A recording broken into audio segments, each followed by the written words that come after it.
नफरत का सनम, अंबानी का अमन। नमस्कार, मैं हूं संजय शर्मा। आप देख रहे हैं 4PM न्यूज नेटवर्क। आज की वीडियो का टाइटल देखकर आप सब हैरान हो गए होंगे। एक ही लाइन में नफरत और अमन एक साथ कैसे?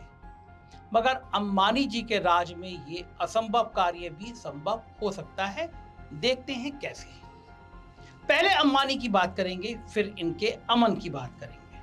आप सब ये जानते ही हैं कि मुकेश अंबानी इस देश के सबसे अमीर आदमी हैं। ये भी जानते हैं कि कपड़े के व्यापार से रिलायंस शुरू हुआ और आज गैस और तेल निकालने से लेकर फोन और इंटरनेट बेचने तक हर जगह फैला हुआ है। मगर ये सब वो बिजनेस है जो अंबानी दिखते हैं, जहां अंबानी खुद दिखते हैं और दिखाते हैं। आज सुनिए उस बिजनेस के बारे में जो नहीं दिखते हैं अंबानी, बल्कि उनका प्यारा अमन दिखता है। उनके इस बिजनेस ने भारत देश की दशा और दिशा को बदल रखा है और ये बदलाव बिल्कुल भी अच्छे के लिए नहीं है। 75% साझेदारी के साथ अपने मुकेश भाई नेटवर्क 18 ग्रुप के लगभग पूर्ण रूप से मालिक हैं। इस नेटवर्क 18 ग्रुप के नीचे एंटरटेनमेंट के लिए कलर्स चैनल है, बिजनेस के लिए CNBC है, OTT की मस्ती के लिए बूट है, फिल्में देखने जाता हो तो बुक बाय शो है और बच्चों के लिए निक चैनल भी है जहां मोटू पतलू सीरियल आता है। मगर बच्चों को हंसाना, उन्हें खुश रखना मुकेश भाई का असली प्रोग्राम नहीं है। असली प्रोग्राम है नेटवर्क 18 ग्रुप के 16 भाषाओं में चलने वाले 20 न्यूज चैनल, जिसमें अंग्रेजी का CNN नेटवर्क 18 और हिंदी का न्यूज 18 सबसे प्रमुख है। ये चैनल हंसने हंसाने में विश्वास नहीं रखते, बल्कि समाज में हंसी खुशी मिटाने से मतलब रखते हैं। इस बात को समझने के लिए मिलते हैं अंबानी के प्यारे अमन से। ये है न्यूज 18 के एंकर अमन चोपड़ा। इनके नाम में सिर्फ नाम में शांति है, काम में अशांति है। अपने चैनल पर हर रोज शाम को एक प्रोग्राम चलाते हैं जिसका नाम इन्होंने रखा है देश नहीं झुकने देंगे।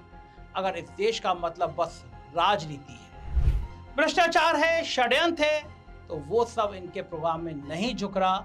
मगर भारत देश एकता की माटी से बना है, जिसमें हर रंग के फूल खिलते हैं और ये रंग बिरंगे फूल इस प्रोग्राम में रोज कुचले जाते हैं। अमन की नफरत से भरी सबसे बड़ी खबर देखिए। 22 अप्रैल 2022 को इसी प्रोग्राम में अमन चोपड़ा ने एक खबर चलाई। चोपड़ा साहब ने बताया कि 20 अप्रैल को प्रशासन ने दिल्ली के जहांगीरपुरी इलाके में एक मस्जिद के अवैध निर्माण वाले हिस्से को हटाया और राजस्थान की कांग्रेस सरकार ने सिर्फ 2 दिन बाद 22 अप्रैल को अलवर में 2 मंदिरों को तोड़ दिया। अमन सवाल के रूप में हिंट देते हैं। वो कहते हैं कि क्या ये बदले की कार्रवाई थी? और फिर अगले 1 घंटे तक उस प्रोग्राम में मंदिर का हिस्सा तोड़े जाने और मूर्तियां हटाने की खबर को नमक मिर्च लगाकर परोसते रहे। आप कह सकते हैं खबर दिखाना पत्रकार का काम है। बिल्कुल है, मैं भी मानता हूं है, मगर सिर्फ सच्ची खबर दिखाना काम है, झूठ और नफरत फैलाना काम नहीं है। अब देखिए इस खबर का झूठ। एड न्यूज ने अगले ही दिन इस झूठी खबर की पोल खोलकर रख दी। अमन चोपड़ा जिन मंदिरों के तोड़े जाने को 22 अप्रैल के दिन की कार्रवाई बता रहे थे, वो 20 अप्रैल को मस्जिद वाली घटना से 3 दिन पहले 17 और 18 अप्रैल की घटना थी। तो पहली बात तो ये कि वो कोई बदले की कार्रवाई नहीं थी। इस एंगल से ये खबर पूरी तरीके से प्लांट थी, झूठी थी। अब दूसरा सवाल, क्या मंदिरों को किसी देश भावना के तहत नुकसान पहुंचाया गया था? जी नहीं। अलवर इलाके के DM ने अगले ही दिन एक प्रेस नोट जारी किया, जिसके कुछ अंश में आपको पढ़कर सुनाता हूं। प्रेस नोट के पॉइंट 1 में साफ लिखा है कि मास्टर प्लान के तहत मुख्य रोड बनाने के लिए जो अवैध निर्माण अवरोध बन रहे थे, उन्हें हटाया गया। पॉइंट 10 में लिखा है कि एक मंदिर नाले के ऊपर बना रखा था।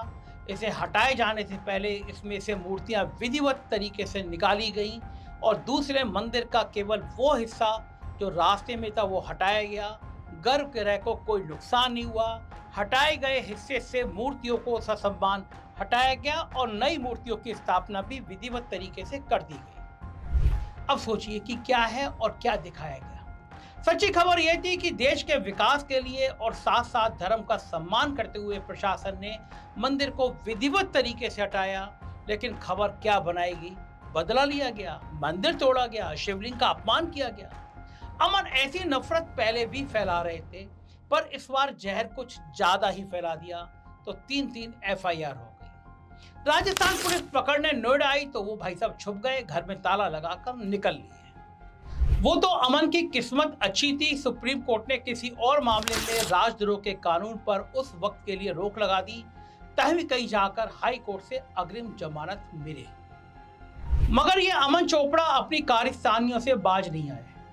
कर्नाटक में हिजाब पहनने वाली लड़कियों को हिजाबी गैंग बोल दिया, फिर गुजरात में एक गरबा प्रोग्राम में मुस्लिम लोगों पर डंडे बरसाने को पुलिस का डांडिया बोल दिया। एक संस्था है NBDSA, ये सब टीवी प्रोग्राम के कंटेंट को ठीक रखने के लिए बनाई गई है।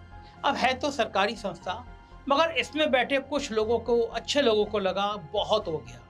अमन चोपड़ा के इन 3 प्रोग्राम को हटाए जाने का आदेश पास किया गया। NBDSA ने बस प्रोग्राम हटाया नहीं, कड़ी निंदा भी की। 9 पेज के ऑर्डर के 8वें पेज में देखिए क्या कहा गया। ये प्रोग्राम बिल्कुल भी इम्पार्शियल और न्यूट्रल नहीं है, साथ ही साफ सुथरे मर्यादापूर्ण रवैये से भी दूर है। लेकिन सजा के तौर पर क्या हुआ? नेटवर्क 18 पर 50,000 रुपए का जुर्माना। और किसने दिया यह जुर्माना? लाखों करोड़ के मालिक मुकेश अंबानी ने दिया 50,000 रुपए का जुर्माना। इससे बड़ा मजाक इस सिस्टम में और क्या हो सकता है। चलिए मान लेते हैं जुर्माना आदमी की जेब देखकर नहीं लगाया जाता, लेकिन उस जेब का मालिक तो ये देख सकता था कि ऐसे प्रोग्राम गलत हैं। मुकेश अंबानी तो अमन चोपड़ा को सजा दे सकते थे, लेकिन मुकेश अंबानी ने सजा नहीं दी, तोहफा दिया। वो ये कि आज भी अमन चोपड़ा और उनका प्रोग्राम देश में हिंदू मुसलमान में बंटवारा करने के लिए खुला छोड़ रखा है। कुछ दिन पहले नीता अंबानी ने एक गाने पर डांस किया, विरोधाभास की सीमा देखिए।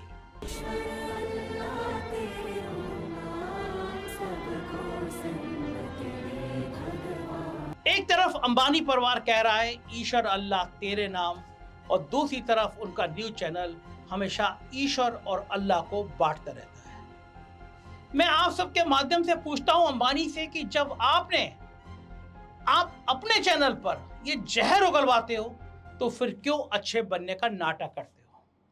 कोई तो कारण होगा इस नाटक का कि एक बिजनेस में सबसे बड़ा कारण क्या हो सकता है? पैसा। तो क्या न्यूज 18 पर नफरत की खबरें टीआरपी दे रही हैं? क्या इससे अपने मुकेश भाई की जेबें भर रही हैं? मुकेश भाई को मस्त पैसा कमाने को मिल रहा है। आप हैरान हो जाएंगे जानकर कि ऐसा नहीं है। पिछले साल की नेटवर्क 18 की बैलेंस शीट देखिए। 2020 में 471 करोड़ का घाटा, 2021 में 132 करोड़ का घाटा, फिर 2022 में 90 करोड़ का घाटा, और पिछले 2 सालों में 400 करोड़ के आसपास का नुकसान, वो भी तब जब भाजपा की सरकारें भर भर के पैसा विज्ञापन के रूप में दे रही है। लगातार 5 साल के इस घाटे को जोड़ लिया जाए तो 1140 करोड़ बनता है। अंबानी जैसा कंजूस सेठ जो हर चीज में मुनाफा ढूंढता है, वो भला इतना नुकसान क्यों उठा रहा है? नफरत की खबरें दिखाकर कोई पैसा नहीं आ रहा, मतलब जनता ये खबरें देखना नहीं चाहती, फिर भी दिखाई जा रही हैं। हर रोज सुबह शाम दिखाई जा रही है। क्यों? क्योंकि ये एक सोची समझी चाल है, बहुत बारीकी से बुना गया एक षड्यंत्र है, जिससे आम आदमी के दिलों में जहर घोला जाए, उन्हें धर्म के नाम पर डराया जाए। और धर्म के नाम पर इस देश में कौन डराता है और वोट मांगता है, क्या ये मुझे बताने की जरूरत है? आप सब समझदार हैं। सिंपल सा फार्मूला है। मुकेश भाई मोटा भाई की राजनीति चमकाने के लिए एक घाटे का धंधा चलाने को तैयार हैं, और इसके बदले में मोटा भाई उनके बाकी धंधे को चमकाने के लिए तैयार है। अंबानी की अशांति को बस अमन नहीं फैला रहा, और भी हीरे और भी नगीने हैं। पूरे चैनल का यही काम है। एक दूसरे हैं जिनका नाम है अमीश। वैसे तो इस नाम का मतलब होता है ईमानदार, मगर ये ईमानदारी की आग लगाकर उससे खेलते हैं। अजमेर में सूफी संत ख्वाजा मुइनुद्दीन चिश्ती की दरगाह है, जहां हिंदू बड़ी संख्या में जाते हैं, पूरी दुनिया से आते हैं। 1997 से ऐसा कोई साल नहीं गया जब मैं उस दरगाह पे गया ना हूं। मेरे मन में उस दरगाह को लेके बहुत श्रद्धा भाव है। मुसलमान भी आते हैं, हिंदू भी आते हैं। इतने बड़े सूफी संत को अमीश देवगन ने न्यूज चैनल पर अटैकर और लुटेरा बोल दिया। एफआईआर हुई तो बेशर्म होकर माफी मांगने को तैयार भी हो गए। अपनी इस भूल पर मैंने ट्वीट करके खेद भी जताया है, क्योंकि गरीब नवाज ख्वाजा मोइनुद्दीन चिश्ती में मेरी भी पूरी आस्था है। मगर माननीय सुप्रीम कोर्ट देवबंद के इस झांसे में नहीं आया। कोर्ट ने एफआईआर कैंसिल करने से मना कर दिया। सुप्रीम कोर्ट का धन्यवाद कि धार्मिक नफरत को उन्होंने हल्के में नहीं लिया। लेकिन अपने मुकेश भाई ने क्या किया? क्या अंबानी ने अमीश देवबंद पर कोई एक्शन लिया? जी नहीं, उनकी तरफ से तो खुली छूट है। आइए आपको एक विरोधाभास और दिखाता हूं। कुछ दिन पहले अंबानी ने मुस्लिम बहुल दुबई में भी एक प्यारा सा आलीशान सा घर खरीदा है। इनके नेटवर्क 18 के चेयरमैन आदिल जुनैल भाई हैं, एक मुसलमान जो आईआईटी और हार्वर्ड जैसी बड़ी जगहों से पढ़े हैं। मतलब अंबानी अपने निजी जीवन में फायदे के लिए मुसलमान से प्यार कर सकते हैं, खबरों के सार्वजनिक जीवन में फायदे के लिए मुसलमान से नफरत करवा सकते हैं, क्या क्या नहीं कर सकते हैं। देख रहे हैं आप, बड़े लोगों का बड़ा गेम। इनके लिए कोई धर्म, कोई प्यार, कोई नफरत नहीं है और हम झूठी खबरों में धर्म के नाम पर रोज फंसाए जाते हैं। अंबानी जी के लिए यह सब धंधे का खेल है। इनके चैनल में आजकल एक और नफरती एंकर आ गई हैं, नाम है रूपका लियाकत। आप जानते हैं रूपका लियाकत क्या कर रही हैं? उनका शो देखिए, मेरे प्रधानमंत्री जैसे प्रधानमंत्री सिर्फ इनके हैं और जो नफरत की भाषा बोली जाती है वो मैं यहाँ बोल भी नहीं सकता। एक और गजब का खेल दिखाता हूँ। रिहाना नाम की एक बहुत बड़ी पॉप स्टार है। किसान आंदोलन में इन्होंने किसानों के सपोर्ट पे एक ट्वीट कर दिया। तो देखिए अंबानी के न्यूज 18 चैनल ने क्या खबर चलाई। उसने कहा कि रिहाना को ऐसा करने के लिए खालिस्तानी संगठन से $2.5 मिलियन मिले। 2.5 मिलियन कितनी बड़ी धनराशि मिली है आतंकवादी संगठन से। ये बात है 2021 की। अब आ जाते हैं 2024 में। अंबानी के बेटे की शादी के फंक्शन में किसको बुलाया गया? मुझे नहीं, जी हाँ, रिहाना को। उन्हीं रिहाना को उन्होंने अपने यहाँ बुला के गाने गवाए, डांस किया और इसके लिए अंबानी ने दिए 70 करोड़ रुपया, यानी लगभग $8 मिलियन। अब मान लीजिए अमीश देवगन चिल्ला चिल्ला कर कहता, क्यों बुलाया अंबानी ने खालिस्तानियों के मददगार रिहाना को? तो अगले ही दिन अंबानी इस अमीश को धक्के मारकर चैनल से बाहर निकाल देते। मेरे जैसे लोग जो किसानों के साथ थे, उन्होंने तब भी रिहाना को सपोर्ट किया, उसकी तारीफ की और आज भी अगर वो शादी में परफॉर्म करके गई तो ये उनका टैलेंट है और मैं इसकी भी तारीफ करूंगा। पर देखिए इन दोगले लोगों को, ये अपनी मर्जी से और अपने स्वार्थ में कभी भी कुछ भी कह देते हैं, कुछ भी कर लेते हैं। इसलिए सोचिए और समझिए, क्या आप इस घिनौने नफरत के शतरंज में एक मोहरे की तरह इस्तेमाल तो नहीं किए जा रहे? क्या खबरों के नाम पर कुछ बड़े धन्ना सेठ आपको मानसिक रूप से गरीब तो नहीं बना रहे ताकि उनकी तिजोरियां आपके पैसों के लूट से भरती रहें? अगर इस गेम को समझ जाएंगे तो इनकी नफरत की खबरों को देखना छोड़ देंगे, इनके जियो के प्लान भी लेना बंद कर देंगे।